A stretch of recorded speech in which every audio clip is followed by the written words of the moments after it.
Hello there, it's Betty Jacobson here. It's my pleasure to be a guest designer for EllenHutson.com. Today my husband DJ and I are going to talk about a wedding stationery set of foiled cards that I made using the Crafter's Companion Gemini Foil Press.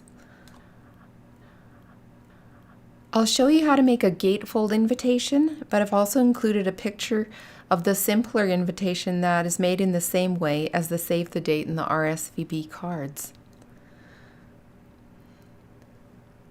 So if you're new to the Gemini Foil Press, there are two places to turn on the power, one on the side and then a button on the top left, and you press it once to heat it to low, and most of the things that I make, because it'll be cardstock, will be made on low.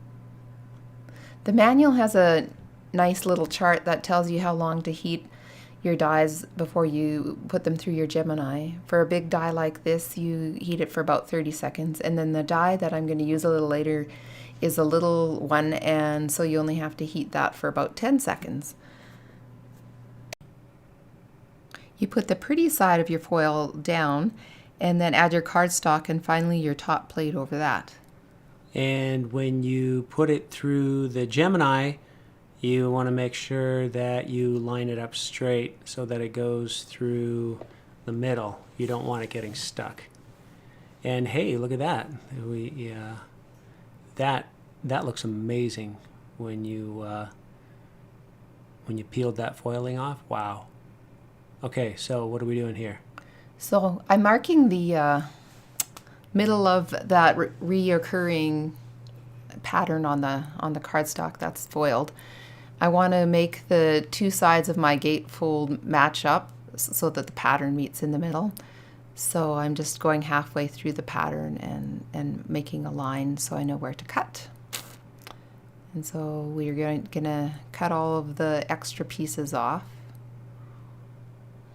So halfway on this side of the card and then halfway on the other, and then so the two line up. That's right. That's what you're doing here. All right. That's it.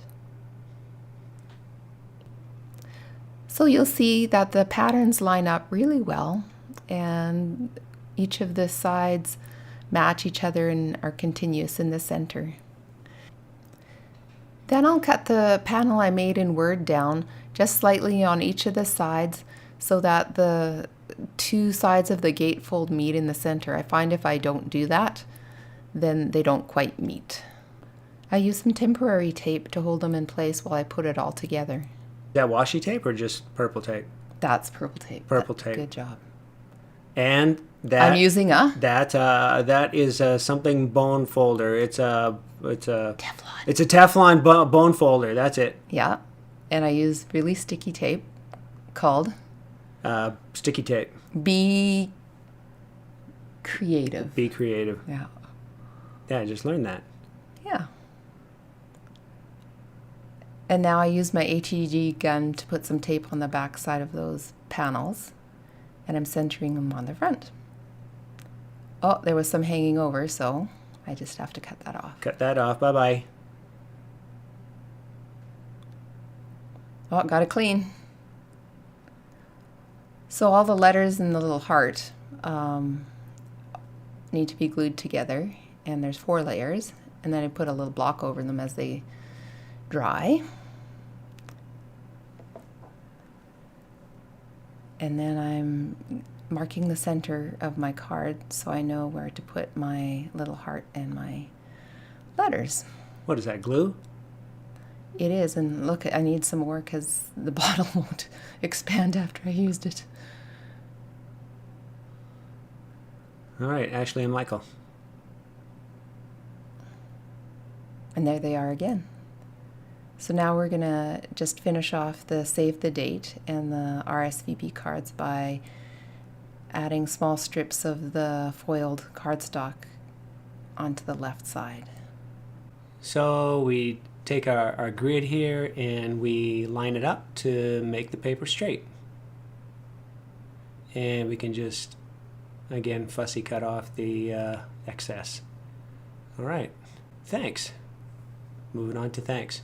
The way I make the placement of the die on the card, I actually put it on the card and flip the card over and then leave the die in place.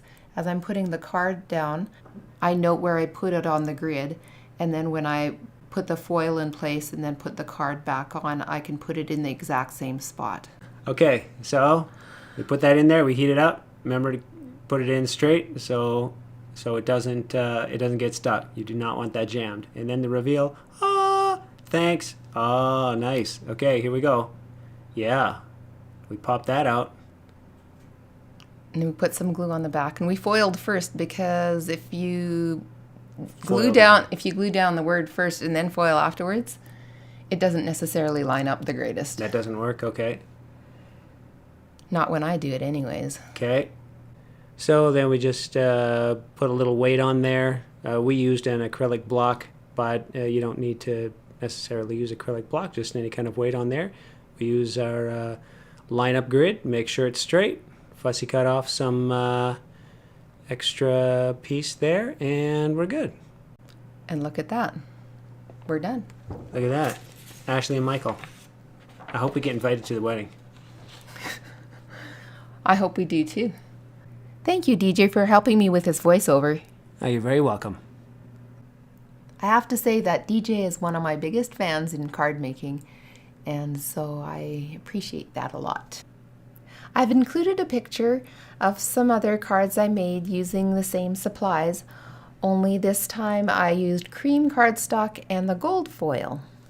Thanks for stopping by today. Don't forget to click the subscribe button and ring the bell to get notifications of when we upload another video. We really hope you enjoyed today's video and that it has inspired you to go and do something fun, create something fun today. I know Betty is a lot happier when she is creating something. Sorry. That's good. She's having fun. But she's really unhappy other times. Bye-bye.